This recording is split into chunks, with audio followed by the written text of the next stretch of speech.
Hello friends, welcome to my channel. Friends, आप लोग का मेरे यूट्यूब चैनल में बहुत बहुत स्वागत है। मैं उम्मीद करती हूँ आप लोग स्वस्थ होंगे, मस्त होंगे, पढ़ाई लिखाई में व्यस्त चल रहे होंगे। 2 दिन से आप लोगों का मेंस का क्लास नहीं हुआ था। खैर, मैंने ये रेगुलर के लिए प्रॉमिस भी नहीं किया है, ठीक है। अल्टरनेट के लिए ही प्रॉमिस है कि हफ्ते में 2 दिन 3 दिन कभी मेंस का क्लास आएगा, कभी अन्य क्लास भी आते रहेंगे। वन लाइनर क्वेश्चन आप लोगों को बहुत अच्छा लग रहा है। जैसे मैं उस दिन कैल्शियम और आयरन पे लेकर के आई थी, फिर पोटेशियम, सोडियम और आयोडीन पे। तो इस तरीके से मैं धीरे धीरे सारे मिनरल्स एंड विटामिन वगैरह भी, विटामिन हो गया, डिजीज हो गया, इस तरीके से करके 6 PM वाले क्लास में मैं आप लोगों का कंप्लीट करा दूंगी। आप लोग निश्चिंत रहो, वन लाइनर करके मैं लाऊंगी, ज्यादा से ज्यादा क्वेश्चन ले आऊंगी जितना हो सकेगा। फिलहाल मोनी जी रोज कह रही है मॉर्निंग वाले क्लास में कि मैम नेट का क्लास लाइए, नेट का क्लास। तो आज के लिए आप लोग छोड़ दो। मतलब आज यानी कौन सा दिन है? ट्यूसडे है, ठीक है। अभी तो ये 6 PM पे आप लोग का क्लास चल रहा है, ठीक है। कल मॉर्निंग में जब 10:40 पे आप लोगों का क्लास अपलोड होगा, तो मैं वहां पे जीआईसी का मैं किसी सन का पेपर मैं सॉल्व कराऊंगी। वो भी क्वेश्चन नेट से कहीं कम नहीं है, ठीक है। आप लोग देखोगे तो कहोगे। फिलहाल आप लोग, जो लोग नए हैं, क्लास को सब्सक्राइब कर लें। सब्सक्राइब कर करके बेल आइकन को प्रेस कर लें, ताकि जब भी वीडियो अपलोड हो तो आपको मिलता रहे नोटिफिकेशन, ठीक है। आप लोग, क्या है प्रश्न? पॉलिएस्टर का इतिहास लिखिए। अगर इस तरीके से आपको 125 शब्द में लिखने के लिए कह दिया जाए तो आप लिख पाएंगे? आप लिख पाए तो लिखें, नहीं तो मैं तो हूं ही बताने के लिए। तो क्या है? पॉलिएस्टर एक कृत्रिम तंतु है जिसका आविष्कार 20वीं शताब्दी में हुआ। सर्वप्रथम 1941 में ब्रिटेन के रसायनज्ञ, यानी रसायनज्ञ मतलब कि रसायन शास्त्र के, मतलब कोई जानकार होंगे, ठीक है। क्यों क्यों ये रसायन के थे? आप जानते हो, क्योंकि ये केमिकल प्रोसेस से बनता है। केमिकल यानी रासायनिक प्रक्रिया से। जानते हैं कि नहीं जानते? बिल्कुल जानते हैं। तो रसायनज्ञ थे, उनका नाम क्या था? John Rex, John Rex Whinfield और जेम्स टेनेंट डिक्सन ने पॉलिएस्टर का विकास किया। नाम बहुत कठिन है, आप लोग देख लेना। उन्होंने डाई कार्बोक्सिल अम्ल और हाइड्रोक्सिल अल्कोहल के संयोग से एक बहुलक तैयार किया। किसके किसके संयोग से? डाई कार्बोक्सिल और डाई हाइड डाईहाइड्रिक, जल्दी मैं बोल ही नहीं पा रही हूँ, ठीक। डाईहाइड्रिक अल्कोहल के संयोग से इन्होंने क्या किया? एक बहुलक तैयार किया, ठीक। द्वितीय विश्व युद्ध के बाद इसका औद्योगिक उत्पादन प्रारंभ हुआ। क्या हुआ? औद्योगिक उत्पादन प्रारंभ हुआ। एक सेकेंड, मेरा ध्यान इधर उधर पड़ जा रहा है, ठीक। अब नहीं, तो क्या हो गया? औद्योगिक उत्पादन प्रारंभ हुआ 1950 में, यानी 1950 के दशक में। अमेरिका की ड्यूपॉन्ट कंपनी, कौन सी कंपनी? ड्यूपॉन्ट कंपनी ने इसे बड़े पैमाने पर डेक्रॉन नाम से बाजार में उतारा। आप लोग जानते हो ये पॉलिएस्टर को डेक्रान कहते हैं, ठीक है। पॉलिएस्टर शीघ्र ही लोकप्रिय हुआ क्योंकि यह मजबूत, हल्का, सिकुड़न रोधी, इसमें सिकुड़न नहीं पड़ता है, और जल्दी सूखने वाला था। वस्त्र उद्योग में इसे कपास तथा ऊन के साथ मिश्रित कर व्यापक रूप से प्रयोग किया गया। यानी मिलावट यहीं से शुरू हो गया। किसके साथ में? तो कॉटन एंड वूल के साथ में मिक्स करके बनाए जाने लगे टेक्सटाइल, ठीक है। आज भी पॉलिएस्टर वस्त्र निर्माण, गृह सज्जा और औद्योगिक उपयोगों में एक प्रमुख सिंथेटिक रेशा माना जाता है, ठीक है। ये क्या है? ये पॉलिएस्टर की हिस्ट्री है, यानी पॉलिएस्टर का इतिहास है। आप लोग कहीं नोट डाउन करके इस क्वेश्चन को रखते हैं कि नहीं रखते हैं? आप लोग एक अपना कॉपी बना लें मेंस लिखने के लिए, और उस पर ये सारी चीजें आप उत्तर लिख लिख कर रखते रहें, ताकि आप अपने प्रश्न, आप प्रश्न खोजोगे ना कि कैसा प्रश्न आएगा, तो ये प्रश्न लेकर के आप खुद भी लिखने की कोशिश किया करें कि मैं लिख पा रही हूं कि नहीं, ठीक है। इसका आंसर करें। नायलॉन रेशे को जादुई रेशा कहते हैं। क्यों कहते हैं? नायलॉन रेशा एक कृत्रिम रेशा है जिसका आविष्कार 1931 में वॉलेस कैरदर्स और उनकी टीम ने अमेरिका की ड्यूपॉन्ट कंपनी में किया। इसे जादुई रेशा इसीलिए कहा जाता है। क्योंकि जादुई रेशा इसीलिए कहा जाता है क्योंकि इसमें अनेक अद्भुत गुण पाए जाते हैं। क्यों जादुई रेशा कहा जाता है? क्योंकि इसमें अनेक अद्भुत गुण पाए जाते हैं। यह रेशा हल्का, चमकदार, मजबूत और लचीला होता है। इसमें लोच यानी इलास्टिसिटी अधिक होती है। जिससे यह खींचने पर भी आसानी से अपनी मूल अवस्था में लौट आता है। यह सिकुड़ता नहीं, जल्दी सूख जाता है और कीट फफूंद तथा रसायनों से भी प्रभावित नहीं होता है। इसके तंतु एक समान तथा चिकने होने के कारण इससे बने कपड़े आकर्षक और टिकाऊ होते हैं। नायलॉन का उपयोग ब्रश, रस्सी, मोजे, पैरासूट और खेल सामग्री बनाने में किया जाता है। इन्हीं कारणों से इसे वस्त्रों की दुनिया में जादुई रेशा कहा जाता है। ठीक है, अब आप जान गए जादू रेशा क्यों कहते हैं। नायलॉन की खोज किसने किया ये भी जान लो, किस सन में किया। ये कैरोथर्स नहीं है, तो हिंदी में कैरोथर्स को हम लोग ये पढ़ते हैं ना, वेलेस कैरोथर्स। कैरोथर्स ही ने तो इनको इनकी इसकी खोज की थी नायलॉन की, तो कैरोथर्स है। आप जानते हो हिंदी में टीएस से थ भी होता है और टीएस से द भी होता है। ठीक है, इंग्लिश में नायलॉन के रेशे कितने प्रकार के होते हैं। 125 शब्दों में अगर लिखना हो तो आप कैसे लिखोगे। यहाँ कौन कौन से क्वेश्चन है, यहाँ पे टेक्सटाइल के क्वेश्चन मैं ली हूँ और क्या ली हूँ, होम मैनेजमेंट के। किसके, होम मैनेजमेंट के। ठीक है, किसकी बुक से है, तो आज ये बुक है मंजू पाटनी और हरपलानी जी के, डॉक्टर हरपलानी के। ठीक है, उनके बुक से मैंने क्वेश्चन उठाया है। नायलॉन के रेशे कितने प्रकार के होते हैं, तो आंसर आप करोगे नायलॉन एक महत्वपूर्ण कृत्रिम रेशा है जिसका निर्माण बहुलीकरण यानी पॉलीमराइजेशन से किया जाता है।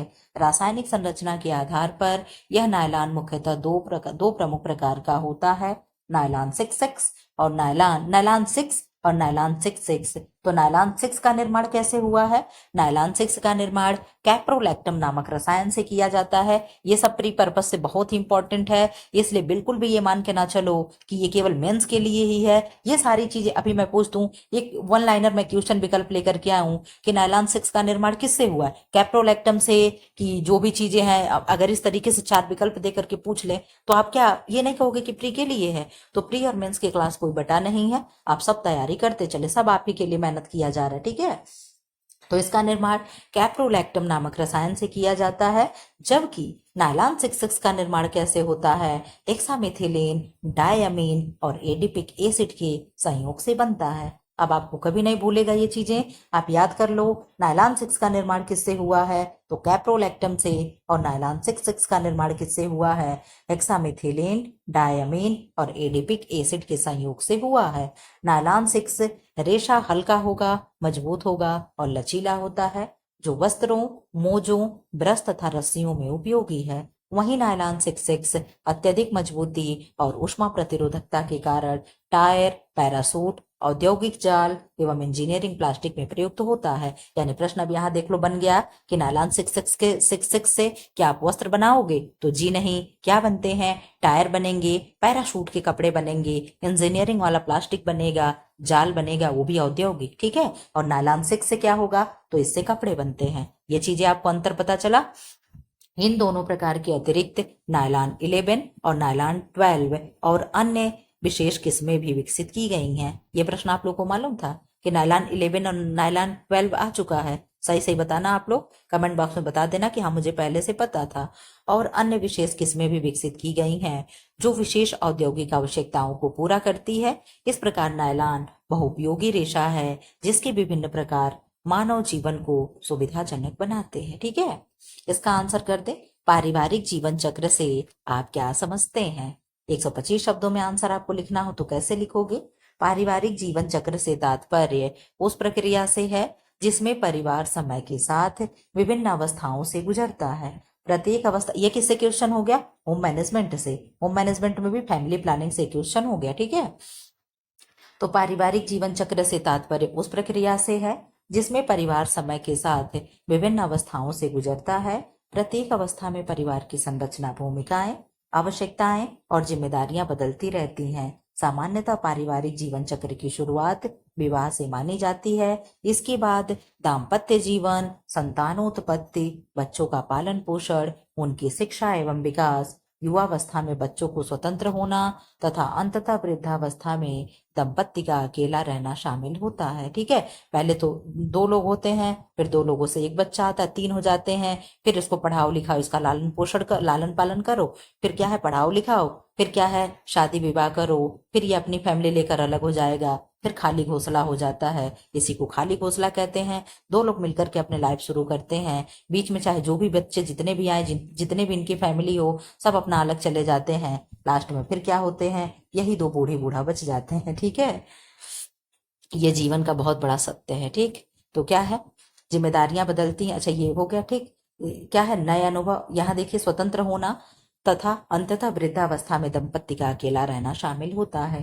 प्रत्येक चरण में परिवार को नए अनुभव, चुनौतियां और अवसर प्राप्त होते हैं। आप लोग भी जानते हो, हर समय लाइफ एक चुनौती है। ठीक है, हर समय एक स्ट्रगल है नया। आज आप सुबह सो करके उठो, मैं सो करके उठती, मैं सोचती आज ये करूंगी ये करूंगी, आज एक दिन पहले का मैं क्लास शूट करके रख लूंगी, मैं ये करूंगी। लेकिन स्कूल में जाओ तो कुछ अलग ही हुआ रहता है, घर पे कभी आओ तो कुछ अलग ही परिस्थिति हुई रहती। पता चले कोई गेस्ट आया, कुछ हुआ हो, तो उस समय क्या है, कभी कभी ऐसा हो जाता है सेम डे रिकॉर्ड करके सेम डे क्वेश्चन। 3-4 दिन से लगातार मेरे साथ ऐसा हो रहा, मैं स्कूल से आ रही हूँ, तुरंत आप लोग का 6 PM वाला क्लास शूट करके एडिट वगैरह करके तुरंत अपलोड करके फिर मैं खाना खा रही हूँ, और खाना खाने के बाद फिर मैं सुबह 10:40 का आपका क्लास में शूट कर रही हूँ। ये रेगुलर मेरे साथ, हमको लग रहा है सैटरडे वैटरडे से ही मेरे साथ ये बना हुआ है। अब ये देखिए कब तक टूटता है रिदम इसका। फिलहाल तो टूटने का नाम ही नहीं ले रहा है, नहीं तो एक दिन पहले आप लोग का क्लास अपलोड हो चुका होता था, लेकिन मुझे समय ही नहीं मिल पा रहा है कि मैं कर पाऊं। खैर कोई बात नहीं है। तो यही क्या है, हमारी लाइफ क्या है, स्ट्रगल भरी हुई है, रोज एक चुनौती है, लेकिन रोज एक अवसर भी है। ठीक है, आज मेरे पास अवसर है कि हम पढ़ करके कोई अच्छी नौकरी पा सकते हैं, कोई पोस्ट पा सकते हैं, कोई जॉब पा सकते हैं, ताकि किसी के ऊपर हम निर्भर ना हो। जैसे संतानोत्पत्ति के समय आर्थिक और स्वास्थ्य संबंधी जिम्मेदारियां बढ़ती हैं, जबकि वृद्धावस्था में भावनात्मक सहयोग की आवश्यकता अधिक होती।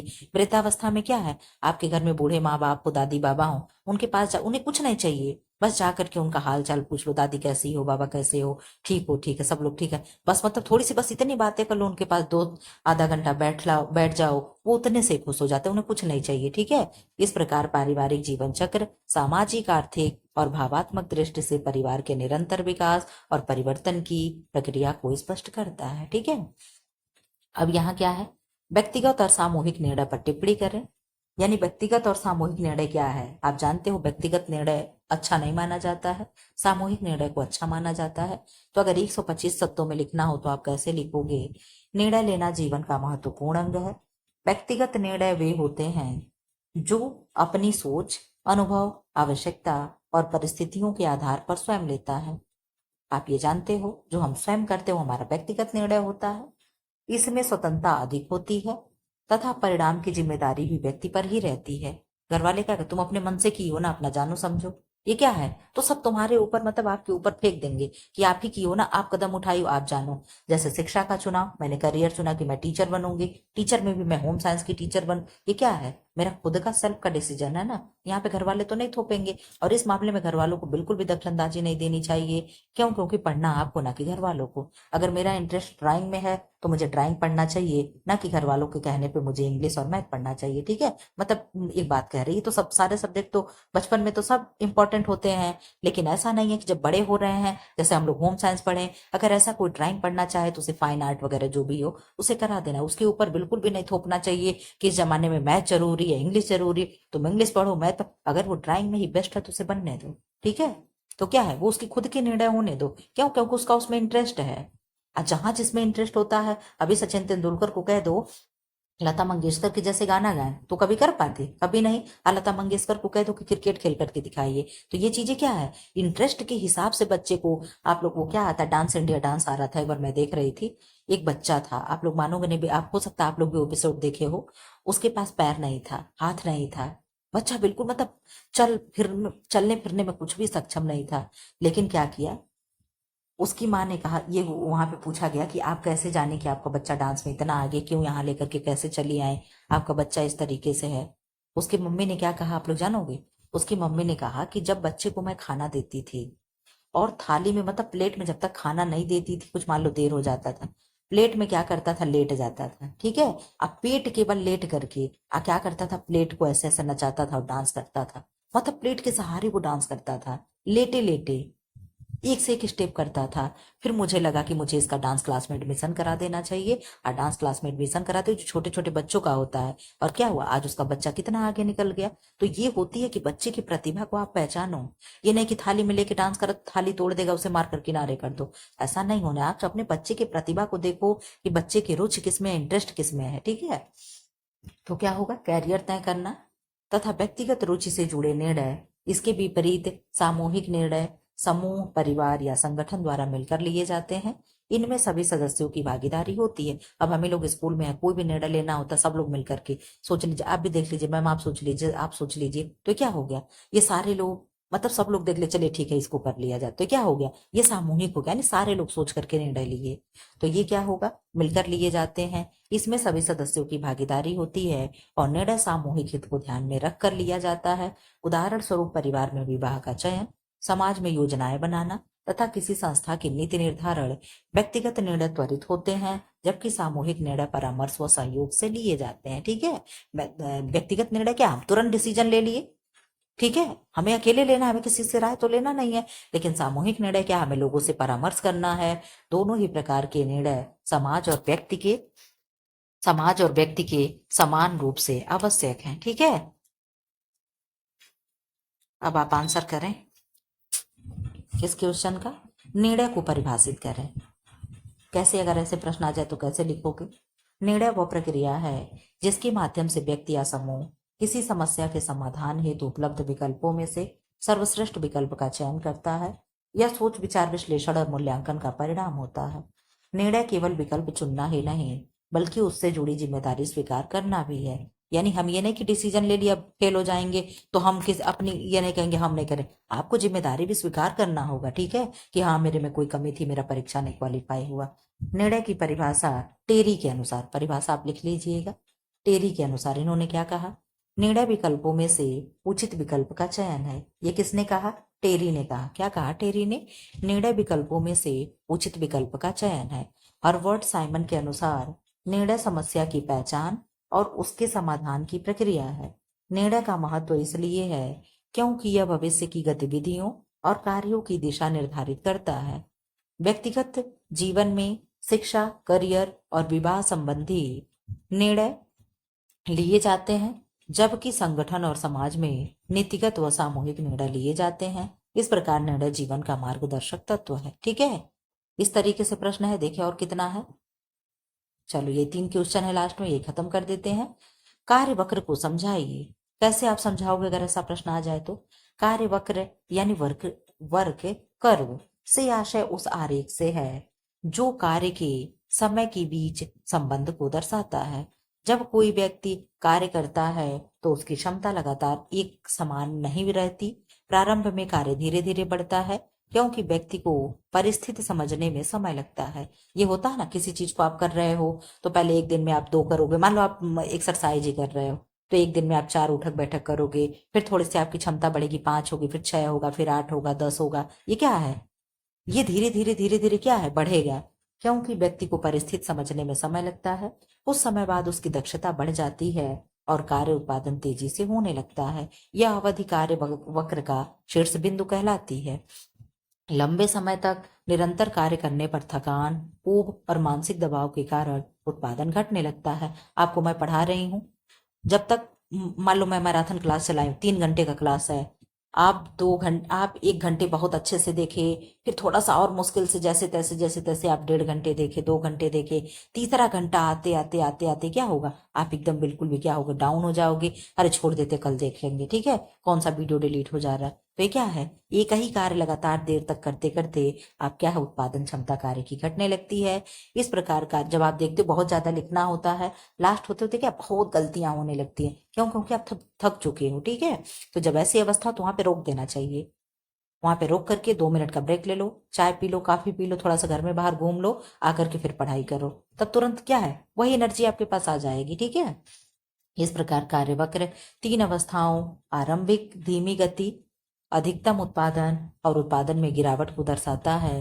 कार्यवक्र का अध्ययन प्रबंधन, शिक्षा और उद्योग में कार्य क्षमता बढ़ाने तथा समय का सदुपयोग करने के लिए अत्यंत उपयोगी है। ठीक है, क्वेश्चन नंबर ये बता दो, समय व्यवस्थापन से आप क्या समझते हैं।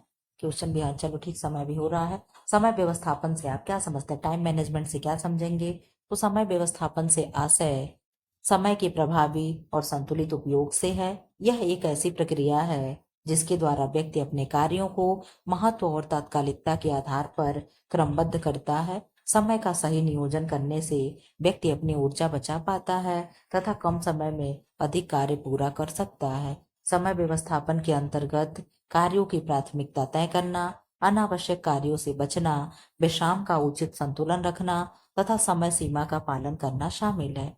इससे व्यक्ति अनुशासित, जिम्मेदार और लक्ष्य उन्मुख बनता है। छात्रों के लिए समय प्रबंधन परीक्षा की तैयारी और सफलता में सहायक होता है। ठीक है, जबकि गृहिणी और कर्मचारी घरेलू तथा व्यावसायिक कार्यों में संतुलन स्थापित कर सकते हैं। इस प्रकार समय व्यवस्थापन जीवन की सफलता की कुंजी है। आप भी पढ़ाई करते हैं, अपना टाइम टेबल बना लो। मैं सुबह 5 बजे सोकर के उठूंगी, 1 घंटे में अपना मैं सारा काम खत्म कर लूंगी। उसके बाद मैं पढ़ने बैठ जाऊंगी, 2 घंटा मैं पढ़ करके उठूंगी। मैं फिर कुछ नाश्ता वास्ता करूंगी, उसके बाद मैं फिर थोड़ा सा रेस्ट करूंगी, नहाऊंगी धोलूंगी, मैं फिर बैठ जाऊंगी। तो क्या है, हर किसी को अपना टाइम मैनेजमेंट यानी टाइम व्यवस्थापन करके ही चलना पड़ता है और चलना चाहिए, ताकि कम से कम में ज्यादा से ज्यादा चीजें हम गेन कर सकें। मैं आप लोग को बताती हूँ, मैं एक दिन बताई थी, आज भी बता दे रही हूँ। मैं हमेशा कहती हूँ आप क्या करो, एक ब्लूटूथ ले लो, नेक बैंड आता है या छोटा सा ईयरबड्स आता है जो एक ही कान में लगा लो, लगा करके आप अपना काम करते रहो। घर में खाना बना रहे हो, कपड़े धुल रहे हो, बच्चे को तैयार कर रहे हो, कुछ भी आप कर रहे हैं, प्रेस कर रहे हैं, कान में ईयरबड्स लगा लिए, वीडियो लगा करके दूर रख दिए, क्लास चल रहा हम सुन रहे हैं। सुनी हुई चीजें भी याद होती है ना, भले ही आंखों से ना देखो। उसमें से ऐसा कुछ लगाओ कि कोई क्वेश्चन आए कि मुझे लिखना है, अगर मौका मिले तो स्क्रीनशॉट ले लो, ना मिले तो उस वीडियो को दोबारा देख करके जहां तक हो आकर के भगा करके फिर उस क्वेश्चन को नोट कर लो। ये पढ़ने का तरीका होता है। कम समय में ज्यादा से ज्यादा, हर किसी के पास 24 घंटे होते हैं, मेरे पास भी आपके पास, यही तो भगवान ने न्याय किया। अंबानी के पास भी 24 घंटे, मेरे पास भी, आपके पास भी, एक मजदूर होगा उसके पास भी। ठीक है, लेकिन क्या है, 24 घंटे में आप कितना उसका यूज कर रहे हो ये आपके ऊपर निर्भर है। जब मैं तैयारी करती थी, मैंने आपको बताया, सुबह सो के उठते ही सोच लो, अर्ली मॉर्निंग ही जब ये होता था, जैसे मैं सो करके उठी तुरंत मोबाइल ऑन किया। रात में मैं मोबाइल बंद करके सोती हूँ, अब भी और तब भी। ठीक, मोबाइल ऑन किया, ब्लूटूथ कनेक्ट कराए, ईयरबड्स लगाए, चले गए टॉयलेट। ठीक, मेरा वीडियो चल रहा है, वीडियो चला करके रख दिए, मैं वहां पे जाकर के टॉयलेट में फ्रेश हो रही, फिर वहां से आई, ब्रश करने लगी, कान में ईयरबड्स लगा है। ये क्या है, ये मेरे समय का सदुपयोग है। ये साथ में मैं कई काम कर रही हूँ। ठीक है, और मेरे पढ़ाई का क्या है, वो चीजें हो रहा है। इसीलिए मैं कहती हूँ आप लोग भी ये चीजें कर लो। ठीक है, क्योंकि समय बहुत कम है। आप लोग, मैम बच्चा रो रहा है तो मैम सांस नहीं पड़ने दे रही, तो ये नहीं वो नहीं, तो ये सब बहाने हैं। ठीक है, चाहे आपको अच्छा लगे चाहे बुरा लगे, और ये स्पेशली भारती जी के लिए। ठीक है, कान में ईयरबड्स लगा लो, मोबाइल चला लो, रख दो, कोई कहता रहे, कहने दो, कहने से क्या होता है। आप जान रहे हो ना कब अच्छी चीज कर रहे हो, चाहे कोई कहे दिन भर मोबाइल चला रही हो, लेकिन आप तो जान रहे हो ना कि मैं किस पर्पज से मोबाइल चला रही हूँ। अपना मोबाइल किनारे रख दे, ईयरबड्स लगा ले, बहुत है बालों से ढक ले, हम महिलाओं के पास तो ये भी है, दुपट्टा ऐसे सिर पे रख ले, कौन देख रहा कान में क्या है, अपना पढ़ती रहो, कोई बातें करो, बस झूठे ऐसे कि ये लगे कि सुन ले, बस अपना ध्यान रहे आपको मोबाइल पे, पढ़ाई पे। तो इस तरीके से चीजें क्या है, अपने समय का सदुपयोग करते हैं। ठीक है, खैर कोई बात नहीं, चलो क्लास को शुरू करें। मनोवैज्ञानिक थकान को समझाइए। मनोवैज्ञानिक थकान से आशय मानसिक कार्यों के अधिक बोझ या तनाव के कारण उत्पन्न थकान से है। यह तब होती है जब व्यक्ति लंबे समय तक पढ़ाई करता है, सोचने, योजना बनाने, निर्णय लेने या मानसिक दबाव वाले कार्य करता है।